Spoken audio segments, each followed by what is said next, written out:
नमस्कार। इस वक्त के बुलेटिन के साथ हाजिर हूं मैं अनुपम। प्रदेश की हर छोटी बड़ी खबरों को लेकर के उत्तराखंड में आज भी मौसम विभाग ने प्रदेश भर में 3 घंटे का अलर्ट जारी किया है। हरिद्वार, देहरादून, पौड़ी, ऊधम सिंह नगर और चंपावत जिले के लिए अलर्ट जारी किया गया है। मौसम विभाग ने तेज बारिश, बिजली गिरने और भूस्खलन की चेतावनी जारी की है। इसके साथ ही बाकी के सभी जिलों में बादल छाए हुए हैं। वहीं बारिश के चलते 323 सड़कें बंद हैं, जिसमें से 26 स्टेट हाईवे शामिल हैं।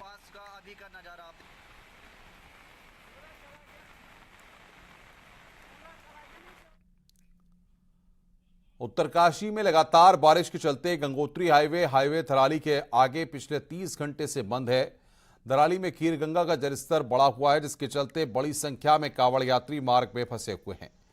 बीआरओ ने कुछ बड़े वाहन को निकाला है। वहीं गंगोत्री धाम से पहले पकोड़ा नाले पर गंगोत्री हाईवे बंद है। गंगोत्री हाईवे पर बने हालात के चलते यात्रियों को जगह जगह पर रोका गया है और उत्तरकाशी में लगभग 3000 यात्रियों को जगह जगह पर रोका गया है।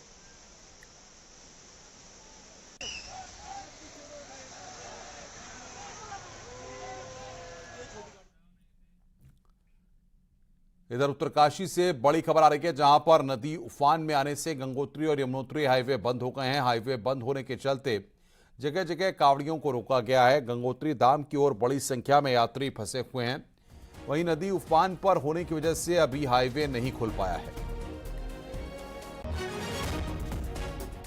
तो ये तस्वीरें इस वक्त हम आपको दिखा रहे हैं कि जगह जगह पर कावड़िए रोके गए हैं। गंगोत्री यमुनोत्री हाईवे बंद हो गया है गंगोत्री धाम की ओर, वहां पर यात्री फंसे हुए हैं। और सीधे ग्राउंड जीरो का रुख करते हैं। कर्णप्रयाग से भारती सकलानी हमारे साथ जुड़ रही हैं। गंगोत्री मंदिर से विशाल गर्ग, उत्तरकाशी से बलबीर परमार, पिथौरागढ़ से विजयवर्धन उप्रेती हमारे साथ हैं। सीधे रुख करते हैं भारती का। भारती, कर्णप्रयाग की क्या स्थिति वहां पर आप देख रही हैं और कौन कौन से रास्ते वहां पर बंद हुए हैं?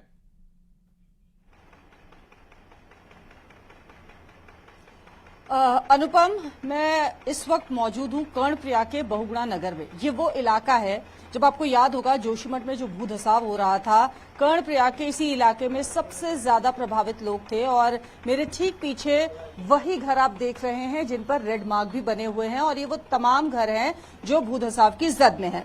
अब बात हुई पिछले 3 दिन से जो लगातार बारिश हो रही थी उसके बाद से और क्रैक्स आने लग गए हैं इस इलाके में। कई लोग यहां से शिफ्ट कर चुके हैं, लेकिन अब भी कई लोग ऐसे हैं जो लोग यहां पर रह रहे हैं। ऐसे ही एक बुजुर्ग दंपत्ति इस वक्त मेरे साथ है, जिनके घर में भी पूरी दरारें आ चुकी है, लेकिन उसके बावजूद ये लोग यहां पर रह रहे हैं। अम्मा, मुझे बताइए, आप यहां पर रह रही हो, अब भी डर नहीं लगता? पूरा घर जो है वो टूट रहा है। डर भी लगे तो क्या करना है, हम आंख नहीं देखते, चल नहीं पाते, कोई नहीं है हमारे साथ। अगर प्रशासन ले जाएगा तो जाएंगे, नहीं तो यहीं रहेंगे। आया नहीं कोई? क्योंकि देखो कितने बड़े बड़े क्रैक आ गए आपके घर में, मैं तो खुद देख रही हूँ। कोई आया यहाँ से आपको ले जाने के लिए? नहीं, कोई नहीं आया। मैंने पहले भी कहा था, पत्रकार आए थे कांग्रेस का, मैंने कहा भाई ले जाते हैं तो चलते हैं, नहीं तो यहीं रहती हूँ। और मैं तो बोल रही हूँ कि अगर इच्छा मृत्यु है तो मुझे वो इंजेक्शन लगा दो, बस मैं वो भी चाहती हूँ। ऐसा क्यों बोल रहे हो आप? जब कोई नहीं है तो न, जब तक जिंदा रहना खाना है ना, जब कोई नहीं आता। अच्छा, आसपास के और लोग तो चले गए यहाँ से? कितने परिवार है जो यहाँ रह रहे हैं? बहुत है, मेरे को नहीं याद। 1 साल से मैं आँख नहीं देख रही हूँ, चल भी नहीं पा रही हूँ ना। अब एक परिवार यहाँ पर वो है, मनभर है, एक हम है, एक यहाँ पर सती जी है, बस एक ये लड़का है शुभम। अनुपम, मैं चाहूंगी कि एक बार हमारे दर्शक और प्रशासन की टीम इन क्रैक्स को देख ले जो यहाँ पर आने लग गए हैं इनके घर में। आप ये देखिए, इतने बड़े क्रैक्स, और ये पूरे यहाँ पर आ चुके हैं। इसी तरीके से नीचे भी यही स्थिति बनी हुई है, आसपास का जो इलाका है वहां पर भी यह स्थिति बनी हुई है। और बारिश आप देखिए किस तरीके से लगातार पिछले कुछ दिनों में देखने को मिली है। मानसून का सीजन है और आगे भी इसी तरह के अलर्ट जो है वो जारी होते रहेंगे, लेकिन उसके बावजूद यहाँ पर कई परिवार अब भी रह रहे हैं जिनकी जान को खतरा है। आपने सुना किस तरीके से बुजुर्ग दंपत्ति बता रहे हैं कि इनका परिवार को देखने के लिए, इन लोगों को देखने के लिए यहाँ पर कोई भी नहीं आया है। एक लड़का हमारे साथ और मौजूद है, उससे भी हम बात करते हैं। क्या नाम है आपका? मैम, मेरा नाम शिवम खंडूड़ी। शिवम, मुझे बताइए, कई लोग यहाँ पर रह रहे हैं, बड़ी दिक्कत है यहाँ पर, तो कभी भी कोई हादसा हो सकता है। यस मैम, बहुत दिक्कत है, पर क्या करें, अपने घर छोड़ने को तैयार नहीं है। न सरकार की कोई हमारे लिए मदद है, न कुछ है, तो कहाँ जाए हम लोग। सभी लोग ज्यादातर यहाँ पर स्टूडेंट हैं, बेरोजगार हैं, तो इस हालत में कोई कहाँ जा नहीं सकते हैं, इसलिए सभी अभी रहने को मजबूर हैं यहाँ। कितने परिवार होंगे तकरीबन जो लोग यहाँ पर रह रहे हैं? मैम अब तक जो रिपोर्ट के अनुसार या हमने जो सुना है, मैं भी यहाँ कम रहता हूँ, पर 30 परिवार यहाँ पर लोग अवेलेबल हैं अभी भी। कई लोग घर छोड़ चुके हैं, जिनके पास फाइनेंशियल सपोर्ट होगा या सही होगा वो घर छोड़ चुके हैं, बाकी लोग अभी यहीं हैं। अनुपम, देखा आपने, सुना आपने किस तरीके से यहाँ पर स्थिति बनी हुई है। कर्णप्रयाग का बहुगुणा नगर का ये इलाका जहाँ पर बड़े बड़े क्रैक्स भूधसाव जब हुआ तो आ रहे हैं, अभी भी देखने को मिल रहे हैं, लेकिन बारिश में ये क्रैक्स और ज्यादा बढ़ गए हैं, जो आगे आने वाले दिनों में बड़े खतरे का अंदेशा है। बिल्कुल भारती बने रहिए हमारे साथ। गंगोत्री मंदिर से विशाल गर्ग हमारे साथ हैं। विशाल, वहां की क्या स्थिति आप देख रहे हैं? और बिल्कुल देखिए, गंगोत्री धाम पर न्यूज 18 की टीम पहुंच गई है और यहाँ पर क्योंकि जिस तरह की सिचुएशन है वो लगातार दिखाने की कोशिश की जा रही है। लगातार क्योंकि जो गंगा नदी है उसका जलस्तर लगातार बढ़ रहा है, उसमें काफी इजाफा देखा जा रहा है और ऐसे में जो लोग यहाँ पर रुक कर रहे हैं गंगोत्री का, उनको पहले ही रोक लिया जा रहा है। उनको उत्तरकाशी से गंगोत्री के बीच कई जगह पर उनको रोका जा रहा है पुलिस के द्वारा। और लेकिन अभी भी गंगोत्री धाम में भी हम देख रहे हैं ऐसे में काफी कांवड़िए यहाँ पर अभी भी मौजूद है। लगातार यहाँ पर बारिश जारी है और ऐसे में एक ये जो खतरे का जो डर है वो भी कहीं ना कहीं लोगों को सता रहा है। ऐसे में देखिए, जो गंगोत्री से लोग जल भरने के लिए आते हैं, बड़ी संख्या में कांवड़िए अभी भी यहाँ पर मौजूद हैं और गंगा जल भर रहे हैं, अपने घरों को, अपने गंतव्य की ओर जाएंगे। और ज्यादातर क्योंकि ये मान्यता रहती है कि जब कांवड़िए यहाँ पर आते हैं वो हर की पौड़ी से तो जल भरते ही है, साथ ही गंगोत्री तक वो जाते हैं गंगा जल भरने के लिए। और ऐसे में जगह जगह पर अभी क्योंकि मौसम काफी खराब है और बारिश लगातार उत्तरकाशी और गंगोत्री यमुनोत्री में जारी है, ऐसे में गंगोत्री यमुनोत्री मार्ग को रोका गया है, यात्रियों को रोका गया है और अभी भी लगभग 3000 से ज्यादा ऐसे यात्री हैं जो जगह जगह पर फंसे हुए हैं और लगभग 30 घंटे से ज्यादा हो गए हैं कि कई जगह कई मार्ग बंद हैं। बीआरओ की टीम लगी है, जिला प्रशासन की टीमें लगी हुई हैं, लेकिन बावजूद इसके भी अभी रोड पूरी तरह से नहीं खुल पाए हैं। जगह जगह रोड पर, क्योंकि हमने देखा कि हमने जब उत्तरकाशी से लेकर के गंगोत्री तक का पूरा ट्रैवल किया तो वहां पर काफी चुनौतियां थी, काफी पानी जो है वो सड़कों पे ही बहने लगा था और पत्थर जो है वो सड़कों से आने लगे थे। और कुछ यात्री भी यहाँ पर मौजूद हैं, इनसे भी हम लोग बात करने की कोशिश करेंगे। भाई, कहाँ से आए हो आप लोग? दिल्ली से, सीमापुर बादली। तो क्या डर नहीं लग रहा है जिस तरह से गंगा का जलस्तर बढ़ रहा है और लगातार पत्थरबाजी जो हो रही है, जो पत्थर आ रहे हैं सड़कों पर, क्या कहेंगे आप? डर तो लग रहा है, पर महादेव के दर्शन करने आए हैं, दर्शन करके जाएंगे। इतना भयंकर मौसम पहले कभी देखा नहीं था। जो कुछ साथी है हमारे उत्तरकाशी में फंसे हुए हैं वो इधर नहीं आ पा रहे हैं, हम उनके इंतजार में बैठे। गोमुख में फंसे हुए हैं, ऊपर गंगोत्री के ऊपर गोमुख के लिए चले गए ट्रैक के लिए, अभी तो वो वापस नहीं आ पाए हैं, कोई जवाब नहीं मिल पा रहा है। ऊपर मौसम बहुत खराब है, नीचे भी पहाड़ वगैरह टूट गए हैं, वहां पे हमारी गाड़ी वगैरह फंसी हुई है। तो इस चीज आप क्या कहेंगे, किस तरह का डर है मन में? डर तो कुछ नहीं है, सब भोले की कृपा है। डर बस यही है कि जो हमारे साथी ऊपर फंसे हुए हैं, जो उत्तरकाशी में 2-4 आदमी हमारे फंसे हुए हैं, ये आपस में मिल जाए और हम अपनी कावड़ संपूर्ण तरीके से पहुंचा पाए।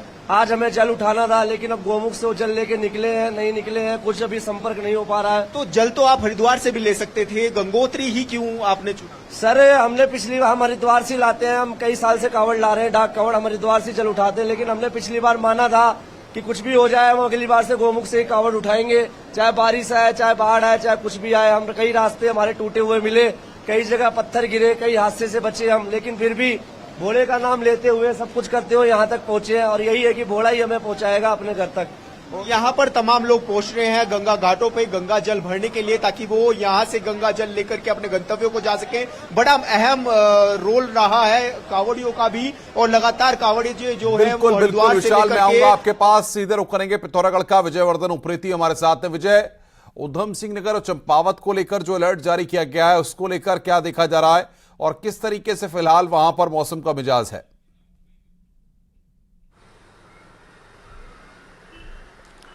जी, निश्चित तौर पे हालांकि जिस तरीके का अलर्ट जारी हुआ उस हिसाब से यहाँ पर बारिश नहीं हुई है, बावजूद उसके जो चंपावत जिले में स्वाला का जो इलाका है वहाँ काफ़ी दिक्कतें हैं। जो एनएच है वो कई जगहों पर बंद हुआ है, लाइफलाइन है वो पिथौरागढ़ और चंपावत 2 जिलों की।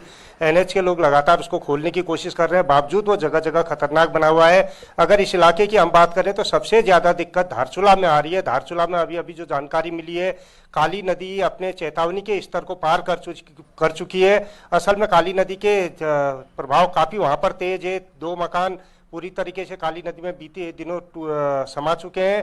10 लोगों को यहाँ पर विस्थापित किया गया है और जो वहाँ पर एक प्रोजेक्ट एक्चुअली एनएचपीसी का, उस प्रोजेक्ट से डैम से जो पानी छोड़ा गया था उस कारण भी काली नदी का प्रभाव काफी तेज हुआ है। तो एक तरीके का खतरा काली नदी के किनारे जो लोग रहते हैं, जौलजीबी का इलाका है, बलवाकोट का इलाका है, धारचूला का इलाका है, इन जगहों पे खतरा बरकरार है। जी हाँ बिल्कुल, आप बने रहिए। बलवीर परमार हमारे साथ उत्तरकाशी से हैं। बलवीर, गंगोत्री हाईवे कई घंटों से बंद है, कई घंटों का वक्त हो चुका है, तो ऐसे में लोगों को कितनी दिक्कतों का सामना करना पड़ रहा है और किस तरीके से प्रशासनिक अमला वहां पर लोगों की मदद कर रहा है? बिल्कुल, गंगोत्री हाईवे की हम बात करें तो गंगोत्री हाईवे पे कई जगह पे लैंडस्लाइड हो रहा है। अगर हम दरासू की बात करें, बंदरकोट और इसके जगह हल्गू घाट, गंगनानी से आगे भी इसी तरह की कंडीशन बनी हुई है। तो जगह जगह पे यात्रियों को रोका गया। लगभग 4 से 5 हजार यात्री इस समय रोके गए हैं जो गंगोत्री धाम जाना चाहते हैं। इसमें कांवड़ यात्रियों की संख्या सबसे ज्यादा है क्योंकि कांवड़ अंतिम दौर में है और जो यात्री है वो अपने जल भर के अपने पड़ाव को जाना चाहते हैं। पर जिस तरह से मौसम का अलर्ट है 48 घंटे के लिए, उसको देखते हुए प्रशासन ने यह व्यवस्था बनाई है कि आगे ना जाने जाए जब तक मौसम सही नहीं होता है। इसके अलावा यमुनोत्री हाईवे की हम बात करें तो वो भी ओजरी के पास लगातार पत्थर गिर रहे हैं, तो ओजरी में भी यात्री फंसे हुए हैं। तो कह सकते हैं कि दोनों हाईवे इस समय बंद है और जो बारिश है वो लगातार जारी है। हालांकि इस समय हल्की बारिश हो रही है पर यह बारिश कभी भी तेज हो जा रही है। तो जब तक मौसम साफ नहीं होता है तब तक दोनों ही हाईवे को पूरी तरह से सुचारू नहीं किया जाएगा, ये प्रशासन का कहना है। और एहतियातन के तौर पर जगह जगह पे यात्रियों को रोका गया और उनसे अपील की जा रही है कि आप आगे ना जाएं क्योंकि आगे खतरा है। कल हमने देखा था परसों कि पहाड़ी से पत्थर गिरे और 4 यात्री उसमें मृत्यु हो गई थी, 4 यात्रियों की। तो इसी को लेकर प्रशासन अलर्ट मोड पे है और जो यात्री फंसे हुए थे उनको बमुश्किल निकाला गया है। आज अभी तक निकाला ही जा रहा है उनको, और नीचे से जो यात्री ऊपर का उनको ऊपर जाने नहीं दिया जा रहा है। ये प्रशासन ने डिसीजन लिया है और अगर मौसम राहत देता है तभी जाके आगे की यात्रा जो यात्री है वो कर सकेंगे। जी बिल्कुल बलवीर, बहुत बहुत शुक्रिया आपका उत्तरकाशी से विशाल आपका और भारती आपका, साथ ही साथ विजयवर्धन उप्रेती आपका भी बहुत बहुत शुक्रिया तमाम अपडेट्स देने के लिए। देहरादून से बड़ी खबर यहां पर आ रही है जहां सीएम धामी आज बारिश को लेकर समीक्षा बैठक करेंगे। बैठक में बचाव और राहत कार्यों की सीएम धामी समीक्षा करेंगे। इस बैठक में सचिव आपदा प्रबंधन सहित तमाम अफसर मौजूद रहेंगे। तो बड़ी खबर इस वक्त आ रही है जिसको हम आपको बता रहे हैं कि मुख्यमंत्री धामी यहां पर समीक्षा करेंगे। शाम 5:30 बजे सीएम की समीक्षा होगी। आज शाम 5:30 बजे मुख्यमंत्री पुष्कर धामी समीक्षा करेंगे। जिस तरीके की स्थितियां बनी हुई हैं, जिस तरीके के हालात हैं, ऐसे में यहां पर समीक्षा की जानी है। शाम 5:30 बजे ये मीटिंग होगी। बचाव और राहत कार्य की समीक्षा मुख्यमंत्री के द्वारा की जाएगी। सुनील प्रभात बातचीत करने के लिए हमारे साथ जुड़ रहे हैं। सुनील, जिस तरीके की स्थितियां हैं उसका पल पल का अपडेट तो मुख्यमंत्री तक पहुंच ही रहा होगा, ऐसे में आज मुख्यमंत्री खुद समीक्षा करने वाले हैं, क्या अपडेट रह रहा है? देखिए अनुपम, जिस तरह के हालात उत्तराखंड में बने हुए हैं, खासकर आप देखेंगे भारी बारिश के चलते 350 के आसपास सड़कें बंद हैं। कल धारचूला में आपने देखा कि काली नदी के उफान पर आने से 2 मकान वहां पर ढह गए और इसी तरह से गढ़वाल और कुमाऊं में कई हिस्सों में, कई शहरों में जल भराव की स्थिति पैदा हो गई है। कल मुख्यमंत्री ग्राउंड जीरो पर उतरे थे। कल उन्होंने देहरादून में आईएसबीटी और चंद्रबनी जो आपदा से प्रभावित एरिया थे वहां पर निरीक्षण किया था, निरीक्षण किया था।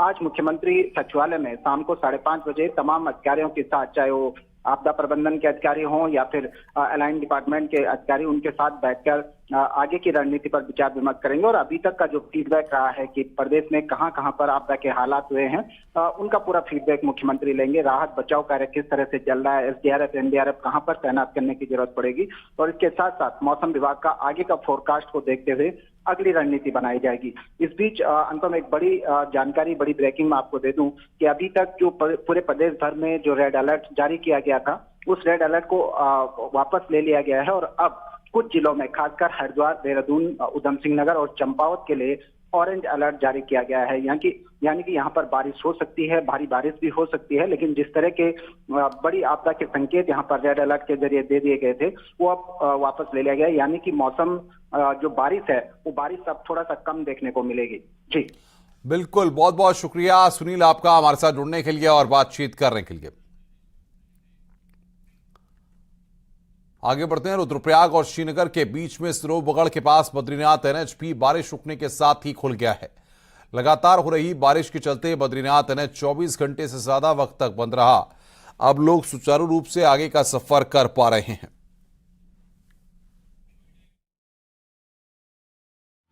लंबे समय से बंद रहा बद्रीनाथ नेशनल हाईवे सिरोबगढ़ के पास अब खुल चुका है और लैंडस्लाइड प्रोन इलाके में लगातार देखने को मिल रहा है कि जैसे ही बारिश हो रही है या फिर हल्की धूप भी खिलती है तो ये जो पूरा मलबा है वो इस सड़क पर आ जाता है, जिसकी वजह से आवाजाही पूरी तरह से प्रभावित हो जाती है। प्रशासन की टीम यहाँ पर 2 जेसीबी डिप्यूट करके रखती है ताकि जैसे ही ये रोड बंद हो या फिर मौसम जैसे ही साफ होता है उसके बाद इस रास्ते को खुलवाया जा सके। लेकिन इतना जरूर है कि फिलहाल लोगों ने राहत की सांस ली है। लंबे समय से जो लोग जाम में फंसे हुए थे वो इस पैच के खुलने के बाद अब आगे की ओर बढ़ते हुए नजर आ रहे हैं। कैमरा पर्सन संदीप नेगी के साथ सिरोबगढ़ से भारती सकलानी उनियाल। बारिश के कारण हल्द्वानी में गौला नदी का जलस्तर लगातार बढ़ रहा है। गौला में पानी के हालात ऐसे हैं कि काठगोदाम बैराज से 5000 क्यूसेक से ज्यादा पानी छोड़ा गया, जिससे मैदानी इलाकों में खतरा बढ़ गया है। पुलिस के जवान नदी किनारे लोगों की सुरक्षा में लगे हुए हैं। नदी के क्या हालात हैं ये बता रहे हैं हल्द्वानी से हमारे संवाददाता शैलेंद्र नेगी। कुमाऊं के पहाड़ों में लगातार बारिश हो रही है, जिसका असर मैदान में नदियों के जलस्तर पर देखने को मिल रहा है। यहां पर इस समय हम गौला नदी पर खड़े हैं और गौला नदी का क्या जलस्तर है वो मैं दिखाता हूं। गौला नदी किस कदर इस समय ऊपर है, पूरी तरीके से गौला नदी उफान पर है। पहाड़ों का ये मटमैला पानी पहाड़ों से आता हुआ बेहद साफ दिखा रहा है कि किस तरीके का नजारा इस समय इस गौला नदी के आसपास है। लगभग जो है 5000 क्यूसेक को पार कर गया है इस गौला नदी का जलस्तर और अभी गौला नदी का जो बैराज है वहां से पानी को छोड़ा गया है और पुलिस के जवान लगातार यहां पर मुस्तैद हैं। और जो लोग यहां पर गौला नदी के किनारे जा रहे हैं क्योंकि जान और माल का नुकसान हो सकता है, गौला नदी का जिस जलस्तर बढ़ रहा है उससे यहाँ पे नुकसान हो सकता है। पुलिस के जवान, सर आप किस तरीके की सुरक्षा यहाँ पर अपना रहे हैं? लोगों को नदी के किनारे जाने से रोकने के लिए अनाउंसमेंट कर रहे हैं हम लोग और बाकायदा जो जा रहे हैं उन्हें भी बता रहे हैं कि नदी की तरफ ना जाएं, क्योंकि पहाड़ों में बहुत ज़्यादा बारिश हो रही है और बारिश जितनी ज़्यादा हो रही है जल स्तर बढ़ता ही चला जा रहा है, अभी और बढ़ सकता है। तो इसलिए लोगों को सचेत किया जा रहा है, अनाउंसमेंट किया जा रहा है कि नदी के किनारे ना जाएं। नदी के किनारे ना जाएं, यानी सावधानी में ही सुरक्षा है। पहाड़ों में जो बारिश हो रही है उसी का असर है कि मैदान में नदियां उफान पर हैं, इसलिए अगर आप नदी के किनारे रहते हैं तो फिर आप नदी से दूर रहें और अगर आपके बच्चे नदियों में नहाने के लिए जाते हैं तो उनको भी नदियों से दूर रखें, क्योंकि खतरा बरकरार है और खतरा लगातार बढ़ता जा रहा है। शैलेंद्र नेगी, न्यूज़ 18 हल्द्वानी। हल्द्वानी में गौला नदी में लगातार बढ़ रहे जलस्तर के चलते हल्द्वानी और काठगोदाम रेलवे स्टेशन खतरे की जद में है। लगातार बढ़ रहा नदी का जलस्तर रेलवे स्टेशनों के लिए खतरा बना हुआ है। हालात ऐसे हैं कि हल्द्वानी रेलवे स्टेशन में तो गौला नदी से लगी हुई रेलवे पटरी का इलेक्ट्रॉनिक कनेक्शन भी काटना पड़ा है। इलेक्ट्रिक लाइन जो शिफ्ट की गई सुरक्षा के दृष्टिकोण से की गई है। ये भी कटाव ज़्यादा होता है और ये सब दिक्कत आती है, तो ये शिफ्ट करके अन्य जो 2 लाइनें और हैं उसको चलाई जाए। तो गोला का आप कर क्या रहे हैं? गोला तो बहते हुए आ रही है, फिर उसका कर क्या रहे हैं? कहाँ को भेज रहे हैं आप गोला? देखिए गोला को एक तो प्रयास ये चल रहा है कि चैनलाइज करके इसको मध्य में केंद्रित किया जाए ताकि दाएं और बाएं जो कटाव होते हैं उससे रोका जा सके। मानसून में नैनीताल पर खतरा, हल्द्वानी कालाडूंगी सड़क खतरे में है। शहर के अंदर की सड़कें टूटने की कगार पर हैं। सड़कों में आई दरारें, बलिया नाले में भूस्खलन से काफी चिंताएं बढ़ी हुई हैं। कभी भी चारों तरफ से कट सकता है नैनीताल का संपर्क। देखो पूरा गधेरा आ गया है, 2-3 घर तो तबाह हो गए। देखो क्या हो गया, ये भयंकर ये गधेरा है। आगे बढ़ते हैं। तेज बारिश के बाद नैनीताल के बलिया नाले में खतरा बना हुआ है, जिसके बाद जिला प्रशासन ने खतरे की जद में आए मकानों को खाली करने का अल्टीमेटम दिया है। एसडीएम नैनीताल ने बलिया नाले का निरीक्षण किया, जिसके बाद 18 परिवारों को घर खाली करने के निर्देश दिए गए हैं और सुरक्षित स्थानों पर जाने के लिए कहा गया है। वहीं जिला प्रशासन ने स्कूल में लोगों की व्यवस्था की है। आपको बता दें कि नैनीताल के बलिया नाले से 100 से ज्यादा परिवारों को खतरा है, जिसमें से 70 परिवारों का विस्थापन कर दिया गया है। लेकिन कई परिवार पिछले साल जाने के बाद उन्हीं घरों में वापस लौट गए हैं, जिन्होंने खाली कराने का अल्टीमेटम आज प्रशासन ने दे दिया है।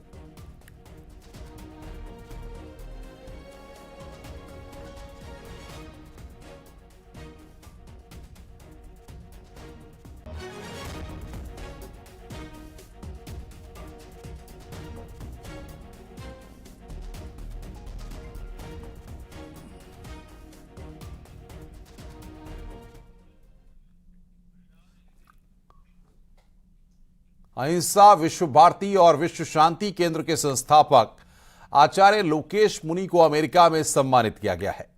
दुनिया में अहिंसा और विश्व बंधुत्व के विचारों के प्रचार में उनके योगदान और प्रयासों के लिए कैलिफोर्निया के असेंबली और सीनेट दोनों ही सदनों में उन्हें आमंत्रित किया गया, जहां पर स्टेट असेंबली और सीनेट की कार्यवाही के बीच आचार्य लोकेश मुनि को सम्मानित किया गया है। जैन समाज का कहना है कि अमेरिका जैसे देश में भारत के आध्यात्मिक गुरु को मिल रहा यह सम्मान देश के लिए गौरव का विषय है।